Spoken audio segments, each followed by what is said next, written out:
नमस्कार। Gayatri PG college Sanchore की online class में आपका स्वागत है। प्रिय विद्यार्थियों, आज हम कक्षा बीए सेकेंड ईयर द्वितीय वर्ष में विषय इतिहास में खानवा के युद्ध के बारे में अध्ययन करेंगे। इससे पहले हमने बाबर का भारत में प्रवेश और भारत में अफगान शासक इब्राहिम लोदी को पानीपत के प्रथम युद्ध में पराजित करना और दिल्ली की सत्ता पर आसीन होना पड़ा था। आज हम पढ़ते हैं खानवा का युद्ध, जिसमें यह युद्ध बाबर व राणा सांगा के मध्य लड़ा गया था। तो देखिए, बाबर ने पानीपत के युद्ध के बाद दिल्ली पर तो अधिकार कर लिया था, लेकिन अभी भी बाबर के लिए सबसे बड़ी चुनौती है वो मेवाड़ थी, क्योंकि मेवाड़ के पराक्रमी शासक राणा सांगा बाबर से पहले कई बार दिल्ली सल्तनत को चुनौती देते हुए खातौली जैसे युद्धों में इब्राहिम लोदी को पराजित कर चुके थे। वहीं दिल्ली सल्तनत की सीमा रेखा भी बहुत सीमित हो गई थी और राणा सांगा की शक्ति, मेवाड़ की शक्ति चरम सीमा पर थी। ऐसी स्थिति में अगर बाबर को भारत पर शासन करना है तो उसे मेवाड़ जीतना जरूरी था। लेकिन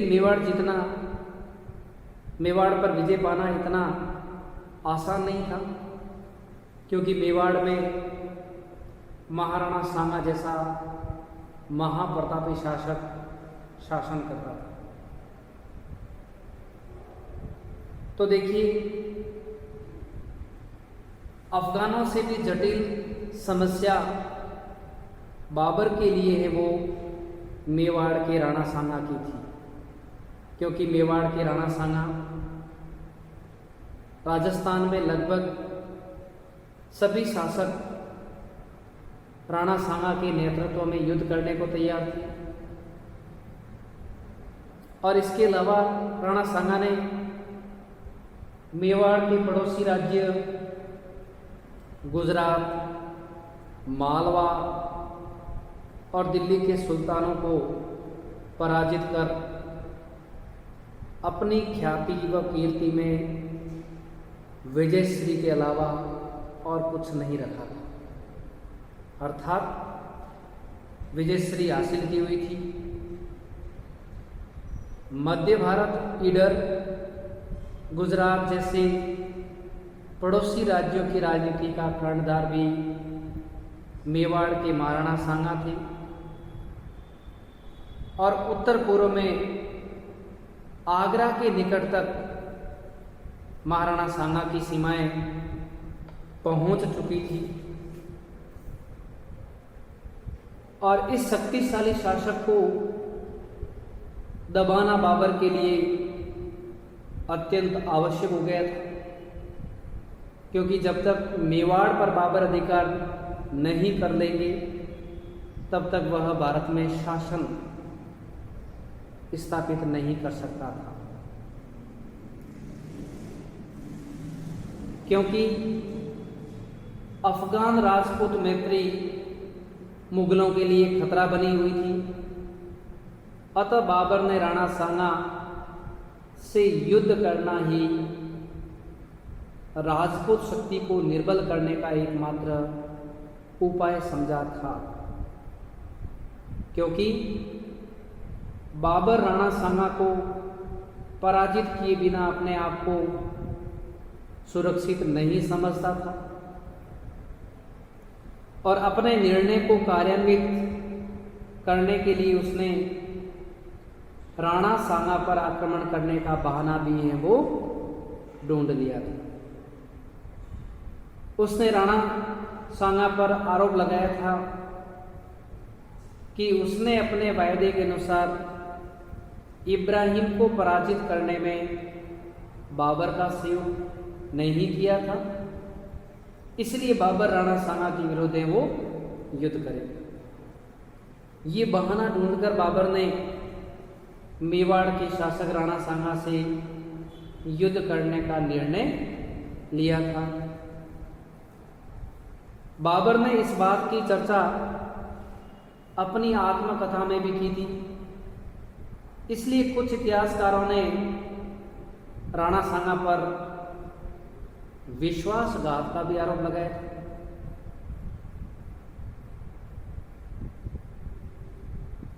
उस समय कई इतिहासकार मानते हैं कि यह राणा सांगा पर जो आरोप है वो मिथ्या था। डॉक्टर गोपीनाथ शर्मा ने लिखा है कि चूंकि राणा सांगा इब्राहिम को पहले ही परास्त कर चुका था, अतः उसे बाबर को आमंत्रित करने की आवश्यकता नहीं थी। राणा सांगा के सहयोग की बाबर को आवश्यकता हो सकती थी, इसलिए इब्राहिम को परास्त करने के लिए बाबर ने राणा सांगा की सहायता है वो चाहिए थी। किंतु डॉक्टर वंदना पाराशर लिखते हैं कि खानवा के युद्ध से पहले बाबर ने रायसेन के शासक सलहदी तंवर के माध्यम से संधि करनी चाहिए थी, किंतु राणा ने उसके प्रस्ताव को ठुकरा दिया। इससे क्रुद्ध होकर बाबर ने राणा सांगा पर विश्वासघात का आरोप लगाकर जिहाद घोषित है वो कर दिया। राणा सांगा ने बाबर के विरुद्ध सभी राजपूत शासकों को संगठित किया और अपने दल बल से सुसज्जित होकर आगे बढ़ा तथा बयाना के किले को है वो घेर लिया था और कुछ ही समय में किले पर राणा सांगा का अधिकार हो गया और बयाना से परास्त मुगल सैनिक भागकर बाबर के पास गए और राणा की शक्ति की प्रशंसा की। इससे शेष मुगल सैनिकों का मनोबल भी है वो गिर गया था। यदि इसी समय राणा सांगा आगे बढ़कर मुगलों पर आक्रमण कर देता तो मुगलों के पैर उखड़ सकते थे, लेकिन राणा सांगा उत्तर पूर्व की ओर बढ़ने की बजाय उत्तर पश्चिम की ओर बढ़ा ताकि दिल्ली व आगरा की रसद लाइन काट सके। इससे बाबर को तैयारी का अवसर मिल गया और इसी समय काबुल से आए एक ज्योतिष ने भी भविष्यवाणी की थी कि जो पूर्व दिशा से युद्ध करेगा वह पराजित होगा। इससे मुगल सैनिक और हतोत्साहित हुए, लेकिन बाबर ने इस समय अपने सैनिकों के समक्ष बड़ा आवेशपूर्ण भाषण दिया, शराब न पीने की शपथ ली और राणा के विरुद्ध जिहाद का नारा है वो दिया। इससे मुगल सैनिकों में पुनः जोश उत्पन्न हुआ, उत्साह बढ़ा और वे जिहाद के आधार पर लड़ने को तैयार हो गए। तत्पश्चात बाबर अपनी सेना सहित मार्च 1527 में खानवा के मैदान में पहुंचा और उधर राणा भी खानवा के मैदान में आ पहुंचा था। बाबर ने अपनी सैन्य व्यवस्था पानीपत के ढंग से की और राणा ने परंपरागत राजपूत ढंग से व्यवस्था की थी। सेना को सही सजा न सकी और 16 मार्च 1527 को राणा सांगा ने अपने बाएं दल को मुगलों पर आक्रमण करने का आदेश दे दिया और ये आक्रमण इतना तीव्र था कि एक बार तो मुगलों के हौसले पस्त हो गए, लेकिन मुगलों की तोपों की मार से राजपूतों में भगदड़ मच गई और इस अवसर पर मुगलों की तोप खाने व घुड़सवारों ने तीव्रता दिखाई और शत्रु दल को तितर बितर है वो कर दिया। दिन के अंतिम प्रहर में राणा सांगा के सिर में तीर लगने से राणा बेहोश हो गए, अतः उसे मूर्छित अवस्था में युद्ध क्षेत्र से हटाकर बसवा दौसा भेज दिया गया और राणा सांगा की अनुपस्थिति में राजपूतों ने सादड़ी के जाला अज्जा के ऊपर छत्र लगाकर राणा के हाथी पर बैठा दिया ताकि राणा को अनुपस्थित देखकर राजपूत सैनिक भागने न लगे। लेकिन राजपूत सेना में यह समाचार फैल गया जिससे भगदड़ मच गई और बाबर की निर्णायक है वो विजय हुई थी। और इस विजय के बाद बाबर ने गाजी की उपाधि है वो धारण की थी। तो इस तरह बाबर ने खानवा का युद्ध है इसे अपनी सेना की विशेष तुलुगामा युद्ध पद्धति, तोपों का प्रयोग और जिहाद के नारे से जीता था।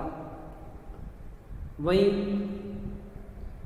राणा सांगा पारंपरिक तरीके से सेना को सजा कर लेके आए थे और तोपों की मार के आगे राणा सांगा की सेना के हाथी व घोड़े बिदक गए और उल्टे उन्होंने राणा सांगा की सेना का विनाश किया।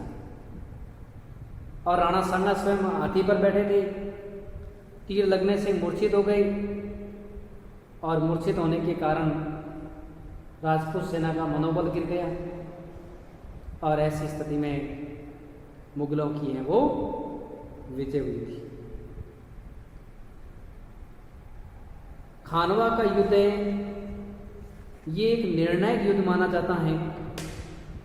इसे पानीपत के युद्ध से भी अधिक महत्वपूर्ण इतिहासकार मानते हैं और खानवा की पराजय ने न केवल राजपूत संघ को शक्तिहीन किया अपितु राजपूत राज्यों को भी मुगलों के समक्ष शक्तिहीन कर दिया और अगले 200 वर्षों तक राजपूत शासक संघ का निर्माण नहीं कर सके। और इस युद्ध के बाद मुगल शक्ति को इतने विशाल पैमाने पर किसी संगठित शक्ति ने चुनौती नहीं दी। कई राजपूत वीरों के धराशायी हो जाने से कुछ समय तक तो मुगलों को राजपूत शक्ति का भय भी नहीं रहा और उनमें उत्तरोत्तर विकास है वो होता गया।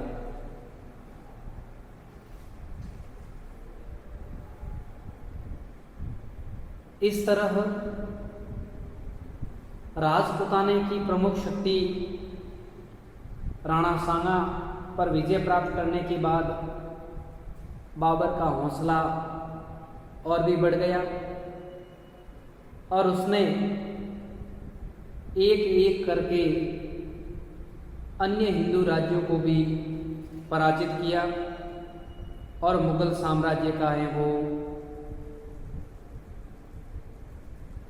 वर्चस्व बढ़ाया था, क्षेत्रफल बढ़ाया था।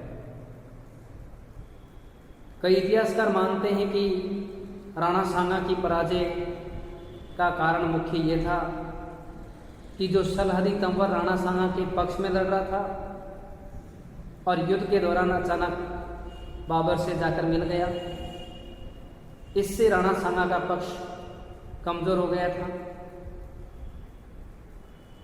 जबकि कई इतिहासकार ये भी मानते हैं कि निसंदेह राणा सांगा के पास बाबर से कई गुना ज़्यादा सेना थी, लेकिन राणा सांगा की सेना में समन्वय व अनुशासन का अभाव था। राजपूत सेना मुगलों की जो तुलुगामा युद्ध पद्धति है इसे समझ नहीं सकी और बाबर ने इसे जिहाद के युद्ध के रूप में लेते हुए येन केन प्रकार जीतने में विश्वास रखा, जबकि राणा सांगा की सेना में ऐसा दिखाई नहीं पड़ा। और वहीं राणा सांगा के तीर लगने से मूर्छित हो गई, इससे राजपूत सेना का मनोबल और भी है वो गिर गया। धन्यवाद।